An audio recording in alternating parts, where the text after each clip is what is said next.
A'udzu billahi minasyaitonir rajim. Bismillahirrahmanirrahim. Assalamualaikum warahmatullahi wabarakatuh. Waalaikumsalam warahmatullahi wabarakatuh. Rabbi shrah li sadri wa yassir li amri wahlul 'uqdatam min lisani yafqahu qawli. Alhamdulillahi rabbil alamin. Hamdan yuwafi ni'amahu wa yukafi mazidah. Ya Rabbana lakal hamdu kama yanbaghi li jalali wajhikal karim wa 'azimi sultanik. Allahumma salli wa sallim ala sayyidina Muhammad wa ala ali Muhammad walhamdulillahi rabbil alamin. Alhamdulillah, ibu yang dirahmati dan diberkahi oleh Allah Subhanahu wa taala. Pertama sekali mari kita bersyukur kepada Allah Subhanahu wa taala. Alhamdulillah, pagi hari ini Allah masih berikan kita nikmat iman, nikmat Islam, nikmat kesehatan dan kesempatan. Kita bermohon kepada Allah Subhanahu wa taala, semoga dari seluruh nikmat yang Allah berikan kepada kita menjadikan kita hamba yang bertakwa di sisi Allah Subhanahu wa taala. Amin, amin. Selanjutnya tak lupa pula kita berselawat kepada junjungan kita Nabi besar Muhammad sallallahu alaihi wasallam.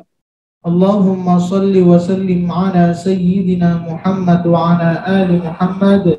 Semoga dengan kita selalu memperbanyak salawat kepada baginda Rasulullah sallallahu alaihi wasallam. Kiranya kita layak dan berhak mendapatkan syafaat di hari yaumil kelak. Amin ya rabbal alamin.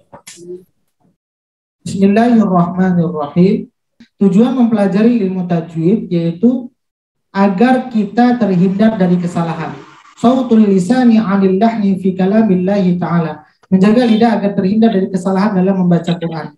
Kesalahan dalam membaca Quran itu terbagi kepada dua. Yang pertama, lahnun jali. Ini kesalahan yang dapat merubah arti atau makna. Yang kedua, lahnun khafi. Kesalahan kecil yang hanya bisa diketahui oleh orang-orang yang menguasai ilmu tajwid. Maka kesalahan ini hanya bisa didapat dengan rasa. Seperti tawalud alham, kalau kita itu wah biasa saja, alham tidak nampak, tapi bagi yang peka akan nampak kesalahan-kesalahan khafi ini, seperti desisnya kurang, itu salah satu kesalahan khafi. Kemudian lahnun jali adalah kesalahan yang terjadi ketika pembaca lafaz-lafaz dalam Al-Quran. Yang kesalahan itu berkaitan dengan, pertama berkaitan dengan huruf, yang kedua berkaitan dengan harokat, yang ketiga berkaitan dengan waqaf dan iftida. Ini garis besar dalam kesalahan jali. Yang pertama berkaitan dengan huruf. Apa itu berkaitan dengan huruf? Hurufnya, pengucapannya tidak sesuai dengan makhrajnya.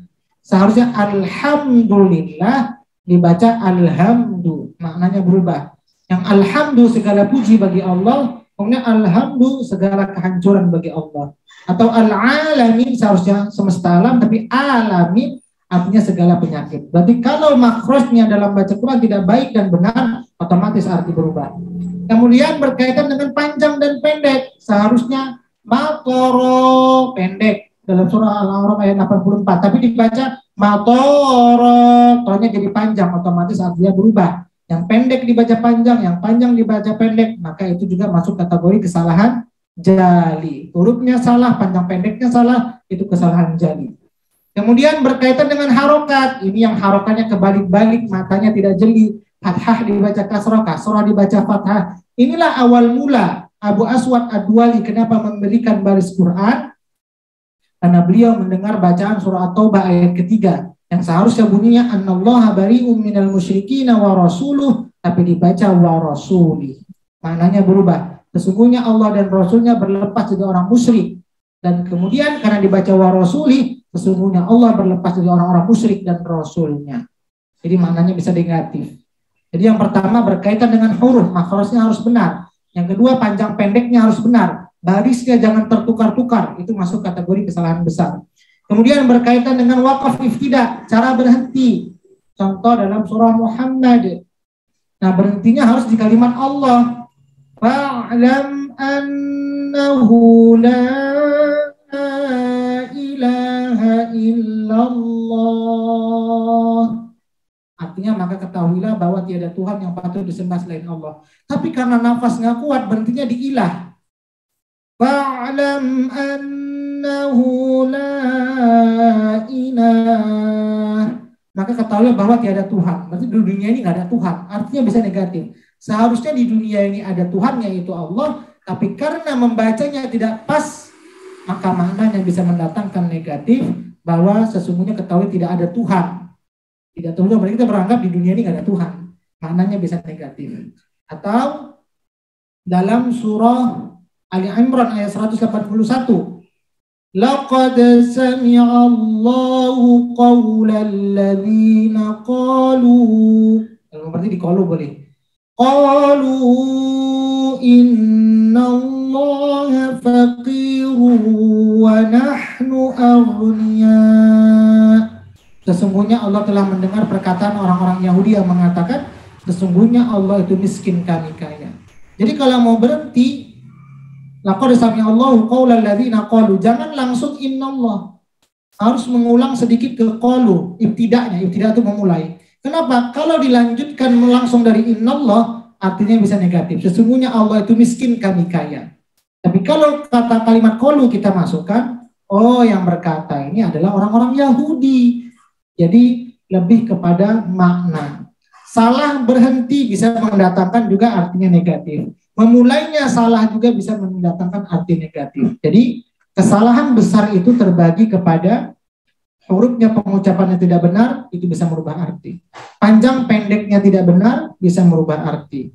Kemudian harokatnya tertukar-tukar, terbalik-balik, itu bisa merubah arti. Kemudian tempat berhenti dan tempat memulainya tidak sempurna, bisa merubah arti. Inilah yang berkaitan pada kesalahan besar. Maka kesalahan besar di atas disebut dengan kesalahan yang jelas. Menurut kesepakatan para ahli qiraat merupakan kesalahan besar, dan apabila dilakukan dengan sengaja haram hukumnya. Tapi kalau kesalahan dalam proses belajar itu masih diberikan kemaafan. Kesalahan orang yang dapat belajar maka pahalanya 2. Pahala baca, pahala kesungguhan. Tapi ada orang yang tidak paham baca, yang tidak bagus baca Quran, dia pertahankan dan tidak mau belajar, maka hukumnya haram, bisa mendatangkan dosa.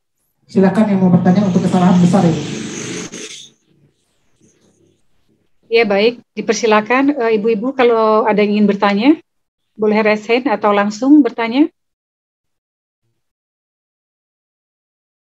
Kalau tidak ada kita masuk kesalahan kecil. Jelas ya Ustadz ya, insya Allah. Jadi huruf jangan salah, makhraj harus benar, panjang pendek harus benar, baris jangan tertukar, kemudian waqaf iftida'nya. Iftida'nya, oke. Kemudian kapan terjadi kesalahan kecil? Kesalahan kecil ini nggak merubah makna, tapi hanya orang-orang yang jeli telinganya bisa merasakan. Di mana saja terjadi kesalahan kecil, yaitu mentakrirkan huruf ra secara berlebihan atau terlalu menguranginya. Itu juga. Atau nggak ada getarannya, itu salah. Nggak merubah makna, tapi sifatnya kurang. Berlebihan dalam mengucapkan huruf lam, kelamaan. Alhamdulillah langsung. Alhamdulillah. Ini nggak kelamaan. Itu masuk kesalahan kecil. Atau mengurangi atau menambah kadar mat. Tadi kan kalau yang panjang dibaca pendek, yang pendek dibaca panjang, otomatis merubah arti. Sekarang yang seharusnya memang dia sudah panjang, tapi kadar panjangnya berlebihan, seharusnya 2. Contohnya Ar-Rahman, kelebihan, dia memang sudah panjang, tapi kelebihan kadarnya sedikit, itu masuk kategori kesalahan kecil. Kenapa? Karena memang asalnya dia sudah panjang, bukan yang pendek dibaca panjang. Atau yang seharusnya dibaca 6 harokat, kadarnya cuma 4 harokat atau 2 harokat. Tetap masih posisi panjang, tapi kadar panjangnya berkurang. Itu masuk kategori kesalahan kecil. Kemudian membaca sambil menggigil seperti orang kedinginan. Ar-Rahmanir-Rahim, itu juga masuk kesalahan kecil. Kenapa? Karena makrosnya banyak akan bergeser. Kemudian menipiskan huruf tebal, menebalkan huruf tipis. Contoh qadir, itu seharusnya tipis, dibaca tebal, itu masuk kesalahan kecil. Hanya orang yang menguasai metode tajwid baru dia bisa merasakan, oh secara rumus kan ini harus dibaca tipis, kenapa dibaca tebal? Maka dengan menguasai ilmu tajwid bisa merasakan mana yang salah. Kita bismillah, pasti bismillah. Kenapa? Karena sebelum lafaz Allah kasroh. Yang tebal juga jangan dibaca tipis seperti itu. Memantulkan huruf yang bukan qalqalah, ini namanya tawalud. Alham, itu salah. Hanya huruf yang mantul saja harus dimantulkan. Atau tidak memantulkan huruf qalqalah. Seharusnya itu salah. Harus mantul. Kemudian berhenti wakaf dengan harokat yang sempurna. Maksudnya bagaimana?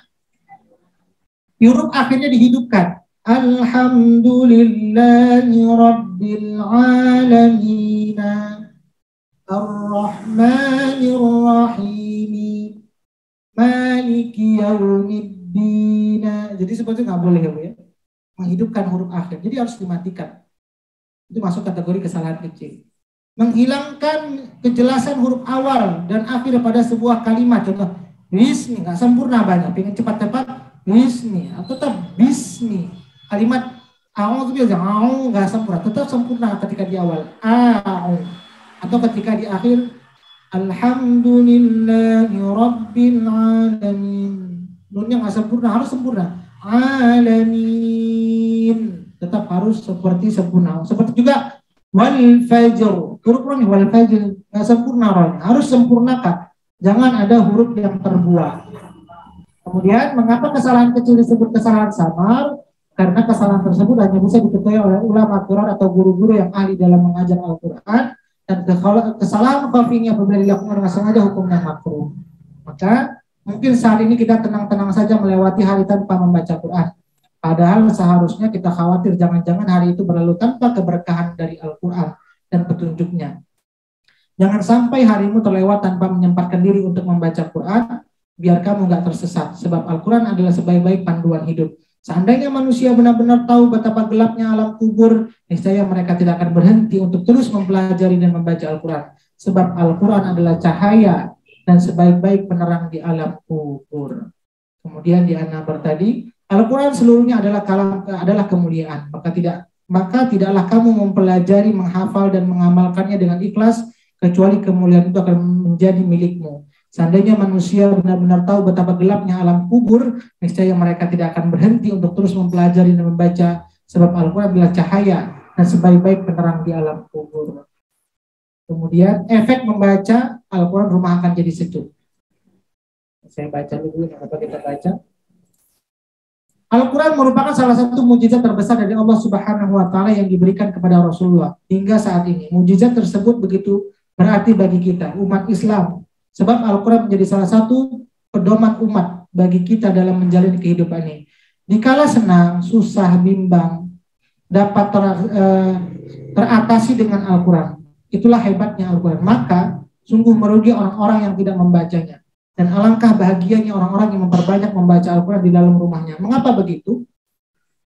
Hal itu karena Al-Quran mewangikan rumah dan membuatnya sejuk, mempesona, serta mengusir setan dalam rumah.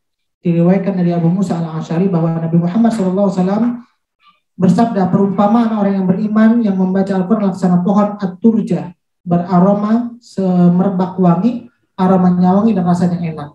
Dan perumpamaan orang yang tidak membaca Al-Quran laksana buah kurma, aromanya tidak terasa tetapi rasanya enak. Dan perumpamaan orang munafik dalam membaca Al-Quran laksana tumbuh-tumbuhan raihanah yang berbau harum, aromanya wangi tapi rasanya pahit. Dan perumpamaan orang munafik yang membaca Al-Quran laksana hanzalah, aromanya tidak ada dan rasanya pahit. Orang-orang yang membaca Al-Quran di rumah dengan khusyuk akan menjadikan malaikat mendekat kepadanya. Alangkah nikmatnya jika kita mampu banyak-banyak membacanya Al-Quran di rumah. Selain mendapatkan ganjaran yang tidak ternilai harganya dari Allah Subhanahu wa Ta'ala, kita pun akan merasakan nikmat yang berada di dalam rumah. Wangi dan sejuknya keadaan rumah yang dibacakan Al-Quran akan terasa. Ditambah dengan kekhusyuan membaca Al-Quran, melengkapi rumah kita menjadi lebih berkah dengan datangnya malaikat memenuhi keluarga kita. Wangi dan sejuk keadaan rumah ini bukanlah hal yang dapat dirasakan oleh panca indera, melainkan keadaan di rumah akan lebih terasa begitu tenang dan mententeramkan. Baik itu karena anggota keluarga kita menjadi lebih baik pribadinya, maupun ketidakadaan masalah yang begitu rumit di dalam rumah yang dapat mengganggu pikiran kita. Wallahu a'lam. Silakan yang mau bertanya tentang kesalahan besar dan kecil. Besar dan kecil ya. Oke, baik Ustadz. Ya, terima kasih banyak kami sampaikan kepada Ustadz Zulfirman yang telah menyampaikan materi dan berbagi ilmu dengan kita semua. Semoga insya Allah bermanfaat dan memberikan keberkahan lagi bagi kita semua ya. Amin, amin ya rabbal alamin. Saya persilakan untuk teman-teman yang ingin bertanya untuk raise hand atau menuliskan di kolom chat untuk materi kedua terakhir ya. Satu lagi materinya. Ada satu lagi Ustadz ya. Oke. Iya. Oh baik Ustadz. Ya, kalau tidak ada kita lanjutkan. Oh iya. Silakan dilanjutkan untuk materi selanjutnya Ustadz. Maaf, saya pikir sudah selesai. Oke. Bu Pamela. Oh ada Bu Pamela. Oke. Silakan Pamela. Assalamualaikum Ustadz. Tadi waktu baca yang kesalahan kecil-kecil itu kalau kita membaca Al-Quran gitu Ustadz ya, kan waktu sholat itu yang surah-surah pendek itu, kalau misalnya kita salah masih nggak apa-apa ya Ustadz? Iya, itu hukumnya sunnah. Tapi memang yang terbaik kalau Al-Fatihah kita harus baik. Harus benar, karena salah satu rukun dalam sholat itu adalah Al-Fatihah, maka kita harus perbaiki. Nah, bagaimana kalau surah-surah yang lain yang utama adalah harus baik dan benar. Tapi kalau seandainya masih salah, tidak masalah. Juga dalam baca Quran, contoh ibu-ibu sekarang bacanya masih terbata-bata, di rumah juga masih terbata-bata. Tapi dalam proses belajar, maka tidak akan menjadikan dosa. Yang kapan menjadikan haram atau dosa, ketika dia tahu sudah salah, tapi dia tidak mau belajar, kemudian dia nyaman dalam posisi salah tersebut, maka itu yang akan mendatangkan dosa. Seperti itu Bu Pamela. Jadi kalau salah dalam proses belajar, maka tetap dapat pahala. Oke Bu Pamela. Bagaimana Pamela? Iya, boleh nggak Ustadz misalnya gini, kan kita baru belajar dikit-dikit gitu ya Ustadz. Terus kalau misalnya suami salah ngimamin kita, terus salah bacaannya, kita tegur gitu, maksudnya ngasih tahu dengan cara yang gimana Ustadz? Tadi bilang gini, Allah baru dikit aja udah mau ngajarin gitu Ustadz. Ya, pertama seperti ini Bu ya. Dalam hal menegur imam dalam sholat, kalau kesalahan jali kita harus ingatkan. Hurufnya tertukar, yang seharusnya fa dibaca wa, itu harus diingatkan. Barisnya yang seharusnya na dibaca ni, itu kesalahan jelas. Tapi dalam imam, kesalahan khafi itu nggak perlu ditegur. Terlalu banyak nanti. Rohnya takdirnya kurang, mau berapa lama imamnya selesai. Jadi hal-hal yang biasa makmum itu menegur, kesalahan kalau ada ayat yang terloncat, panjang pendeknya keluar, atau hurufnya tertukar, itu yang biasa ditegur. Nah, kalau kesalahan khafi, dengannya kurang sedikit, panjangnya kurang, seorang makmum maka tidak menegur. Nah, kalau terjadi pada kondisi Bu Pamela, bagaimana? Mungkin suaminya waktu belajarnya Qurannya masih kurang, maka mengingatkannya nggak perlu dalam sholat, di luar sholat. Mungkin abang atau apa, bapak atau bagaimana, harus belajar mengaji lagi supaya baca Qurannya lebih jelas. Mungkin seperti itu saja sih bahasanya. Kalau dalam sholat yang baca kondisi orangnya belum baik, karena dulu kondisi kita kan rumah nggak ada imam lagi kecuali suami. Mau tidak mau dia harus jadi imam. Tapi bacaannya masih salah-salah terus. Gak mungkin kita habisi ini dalam sholat koreksinya. Itu bisa tumbang imamnya lama-lama ya, dikoreksi terus. Maka bagaimana caranya? Ingatkan di luar sholat. Harus belajar mengaji lagi. Seperti itu. Oke Bu Pamela. Kalau marah disuruh belajar ngaji bagaimana? Ya bilang saja namanya hidup ini ada pedoman ya. Contoh sederhana logikakan saja. Kita pergi ke suatu tempat yang belum pernah kita kunjungi. Maka gimana yang harus kita buka dahulu? Cari informasi. Apalagi kalau ada pengajian ke rumah ibu-ibu, kadang-kadang pindah-pindah. Saya cuma dikasih share location. Saya bukan share location, diantarkan saya sampai alamat sampai tujuan. Hidup di dunia ini kita baru sekali, Bu. Belum pernah kita menginjak ke dunia ini. Maka perlu ada panduan agar kita terarah menjalin dunia. Maka sampai nanti kita ke surganya Allah Subhanahu wa taala kalau jalan sesuai dengan panduan. Dan panduan manusia itu adalah Al-Qur'an. Seperti itu. Masyaallah, amin amin. Amin. Satu lagi Ustaz. Mana yang diutamakan, membaca Quran dengan memahami artinya atau membaca Quran untuk sebanyak-banyaknya? Ya, yang pertama tingkatannya saya tidak bangga. Ini kata para ulama tafsir, bukan saya. Sebenarnya saya mengutip saja. Saya baca-baca dalam kitab tafsir, para ulama itu tidak bangga ada orang yang baca Quran sampai 50 kali khatam. tapi tajwidnya amburadul. Maka yang pertama, jangan sampai Ramadan 2020-2021 sekarang masuk 2002 kualitas Qur'annya, bacanya begitu-begitu saja hanya mengejar target khatam. Penting khatam, tapi kualitasnya sama saja dari dulu, tidak ada perubahan dari segi baca. Maka kalau saya ditanya, yang pertama harus diperbaiki kualitas bacaan. Kalau sudah bagus bacanya nggak apa-apa, mengejar target khatam. Kalau seandainya itu sudah terbiasa, ditingkatkan lagi. Jangan kualitas khatamnya saja yang banyak tapi nggak paham. Maka masuk lagi tingkatan pemahamannya. Jadi tergantung kondisi, Bu. Mana yang sekarang kita perlukan. Kalau seandainya mengejar yang namanya kunci memahamkan orang, ya Bu ya. Dalam kaitan dengan Quran ada 3 yang harus kita kejar. Mengamalkan, memahami, membaca. Yang berkaitan dengan Quran secara garis besar. Tapi kalau metode belajar ada 5. Tahsin, tahfiz, tafsir, pengamalan, kemudian mengajarkan. Itu dalam interaksi dengan Quran. Tapi untuk diri kita paling tidak ada 3. Membaca, memahami, dan mengamalkan. Ada orang yang sibuk ingin mengamalkan.